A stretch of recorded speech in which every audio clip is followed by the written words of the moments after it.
Buenos días, mi nombre es Casilda y formo parte del grupo de investigación IPOA y voy a presentar los resultados más relevantes de un trabajo titulado Carne mecánicamente recuperada, obtención de geles cárnicos.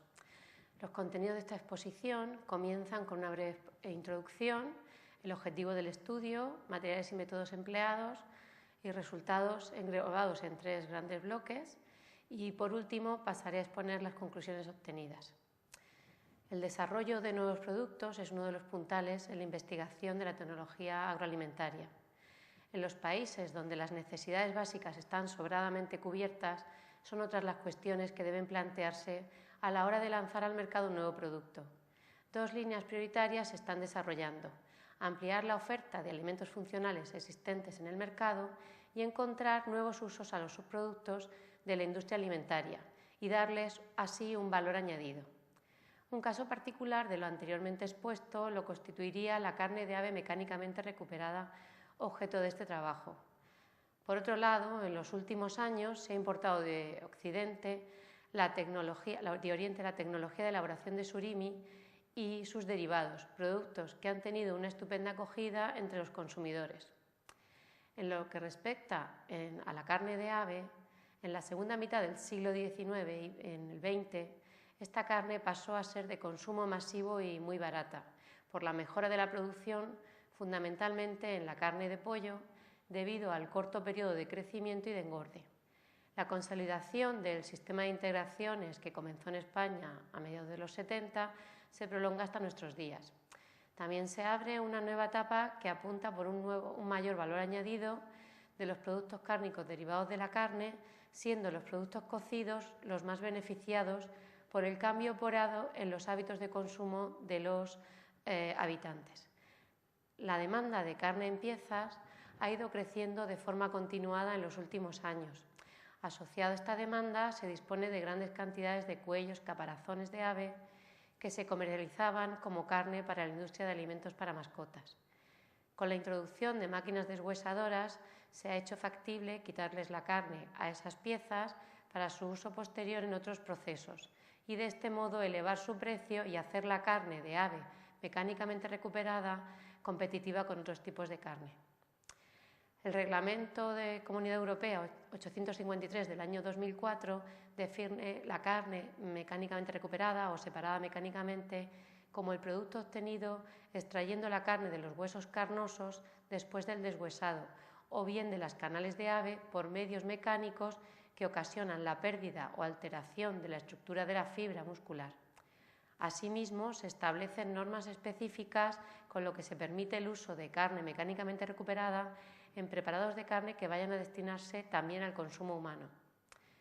Los requisitos del uso de la carne mecánicamente recuperada, producidas con técnicas que no alteren la estructura de los huesos utilizados en su producción y cuyo contenido en calcio no sea notablemente superior al de la carne picada, serían que las materias primas para el deshuesado deben emplearse en un plazo máximo de entre 7, 5 y 3 días según su origen, que la separación mecánica debe realizarse inmediatamente después del deshuesado y que si no se utiliza inmediatamente esta carne separada mecánicamente, deberá envasarse y refrigerarse a 2 grados o bien congelarse a -18.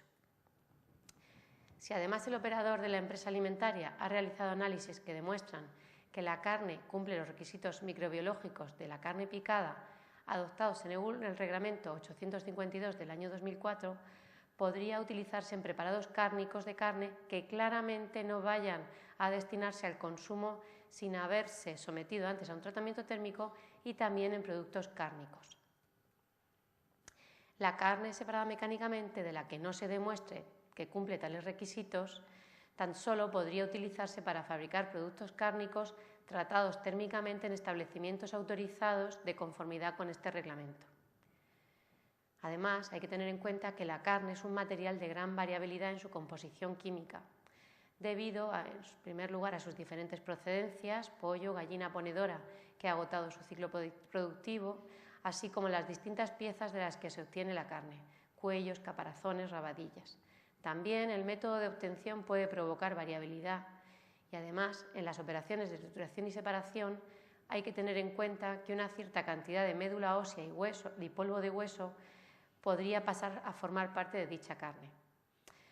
De los componentes mayoritarios de la carne son las proteínas las que presentan una mayor importancia, ya que no son únicamente suministros de aminoácidos, sino que además contribuyen a mejorar el procesado de los alimentos y algunas generan propiedades sensoriales tan importantes como el color. Existen 3 grupos de proteínas que se pueden clasificar como sarcoplasmáticas o proteínas solubles en agua, miofibrilares o solubles en disolventes de elevada fuerza iónica y proteínas del tejido conectivo, también denominadas proteínas insolubles. De los 3 tipos, para la formación del gel, las fundamentales serían las proteínas miofibrilares, actina y miosina mayoritariamente. Las proteínas sarcoplásmicas, mioglobina, hemoglobina, no contribuirían a la formación del gel necesario para la elaboración de productos tipo surimi e incluso pueden llegar a impedir el proceso de formación. Cuando las proteínas son desnaturalizadas bajo condiciones controladas, sus propiedades pueden tener aplicaciones tecnológicas. Las proteínas forman un gel muy resistente cuando se les añade sal y estabilizadores y se las somete a un proceso de calentamiento y enfriamiento controlado. Un proceso similar al que se pretende aplicar a la carne mecánicamente recuperada sería el empleado para la elaboración de surimi, como hemos comentado con antelación.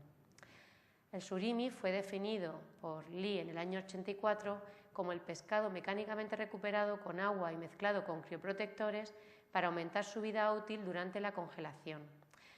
Martín en el 86, al describir la nomenclatura de productos derivados de pescados procedentes del mar, aportaba otras definiciones.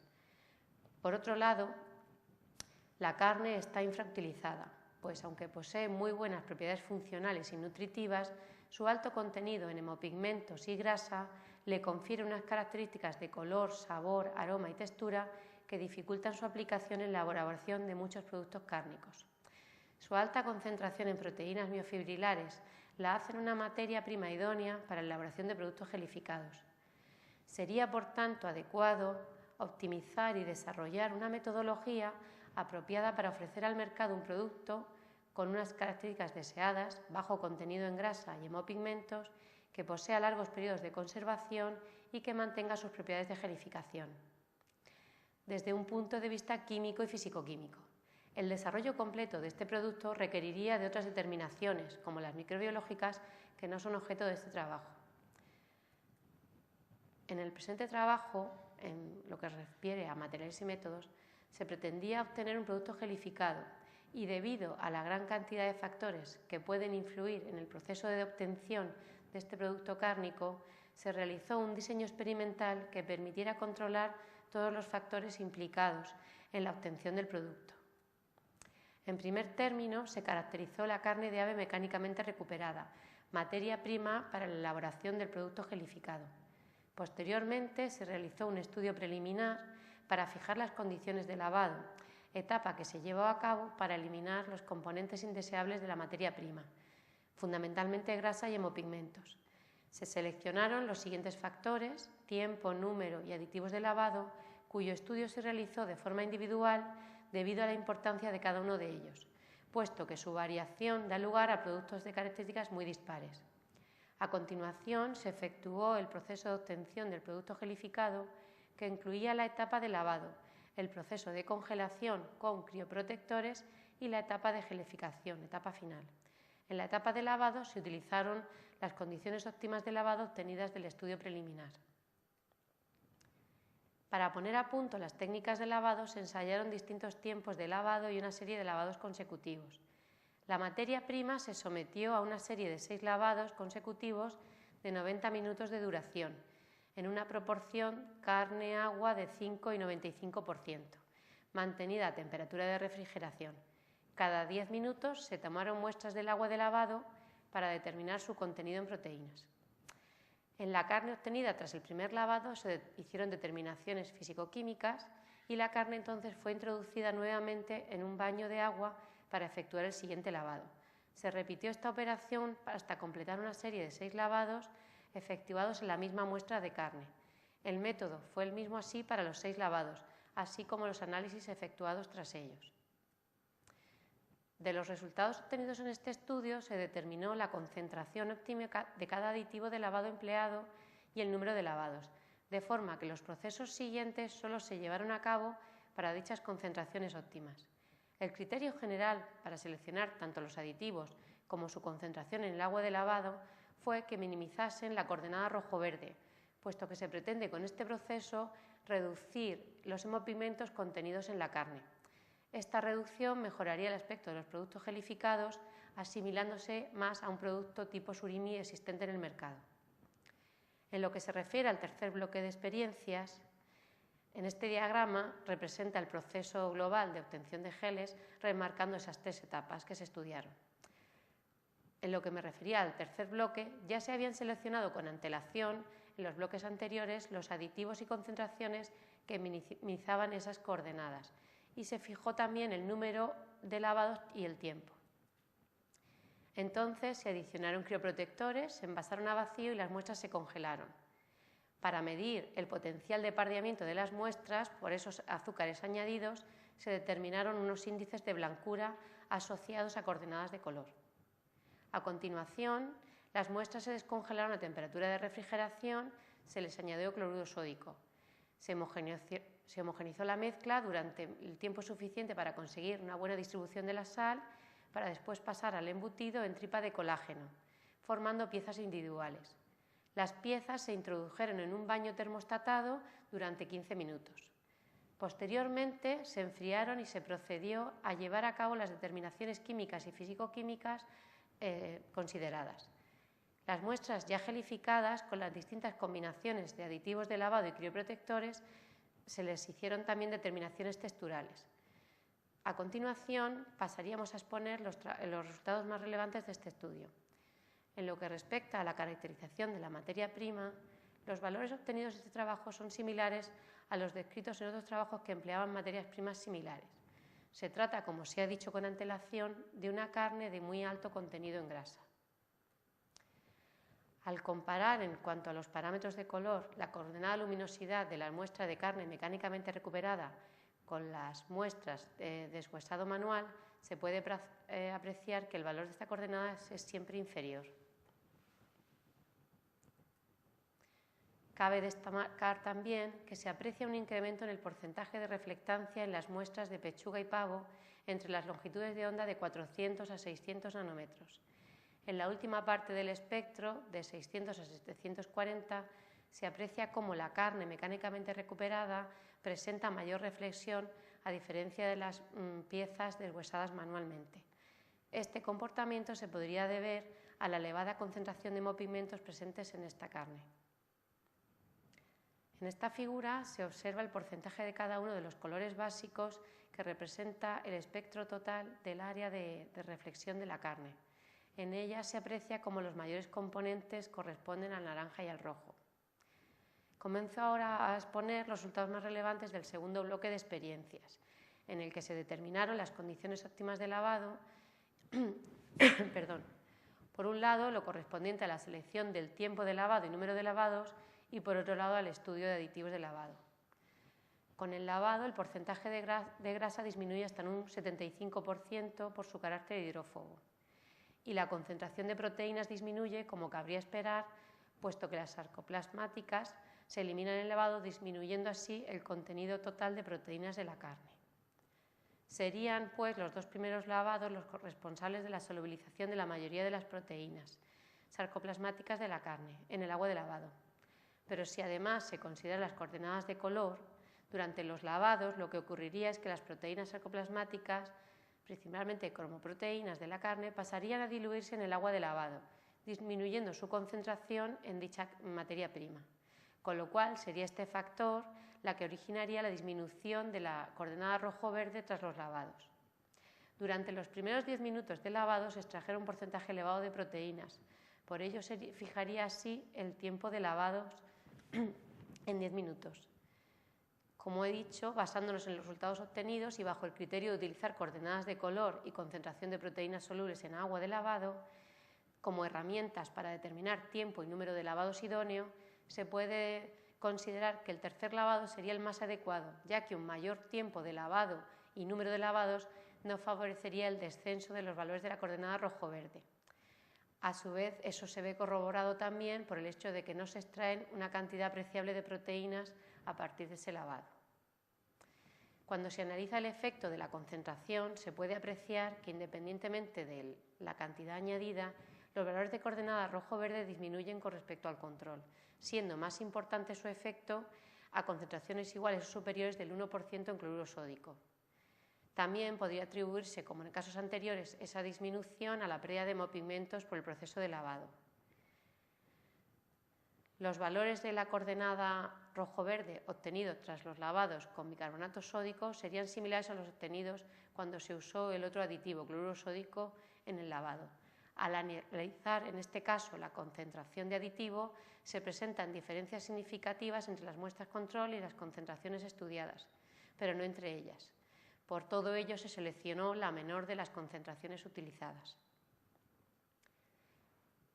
Empleando como herramientas las coordenadas de color para determinar concentración y aditivo, basándonos en estos mismos criterios, se seleccionaron concentraciones del 0,25 de bicarbonato sódico y del 1% de cloruro sódico como las más idóneas para realizar la etapa de lavado de la carne a la hora de la elaboración de los geles cárnicos. En cuanto a la caracterización química, los contenidos más bajos en grasa se presentaron para las muestras lavadas con cloruro sódico. Los mayores contenidos en proteínas se obtuvieron para las muestras lavadas con cloruro sódico y adicionadas con sorbitol. De estos resultados y otros que no se han mostrado para abrevar esta exposición, se llegó a las siguientes conclusiones. La carne de ave mecánicamente recuperada es una importante fuente de proteínas que posibilitaría, tras ser sometida a determinados procesos, su utilización como ingrediente en una gran variedad de productos cárnicos. La carne empleada en este estudio presenta un contenido en grasa y hemopigmentos que dificulta su aplicación directa como ingrediente en elaboración de productos cárnicos. De ahí la necesidad de fijar condiciones de procesado que eliminen dicho inconveniente. El proceso de lavado de la carne mecánicamente recuperada se manifiesta como la principal etapa para la reducción de su contenido, tanto en grasa como en hemopigmentos, y de todos los parámetros utilizados, la coordenada rojo-verde sería la herramienta más rápida y útil para el seguimiento de dicho proceso. A lo largo de los 90 minutos de lavado ensayados, la mayor eliminación de proteínas solubles y grasas se corresponde a los primeros 10 minutos de lavado. Del ciclo de los 6 lavados ensayados se seleccionarán hasta un máximo de 3 como el adecuado para la eliminación de mayor proporción de proteínas en el agua de lavado de la carne mecánicamente recuperada. De todas las concentraciones y aditivos considerados, la mayor luminosidad y menor valor de coordenada rojo-verde e índice de rojez se consigue para la carne mecánicamente recuperada utilizando 3 lavados usando cloruro sódico al 1%. Los crioprotectores, sorbitol y tripilfosfatos, durante el proceso de congelación de la carne mecánicamente recuperada, disminuyen la componente roja del color y reducen el índice de rojez.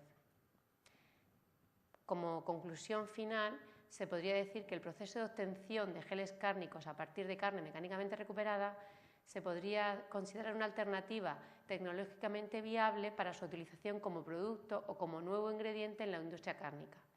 Y con esto termino mi presentación dándoles las gracias por su atención.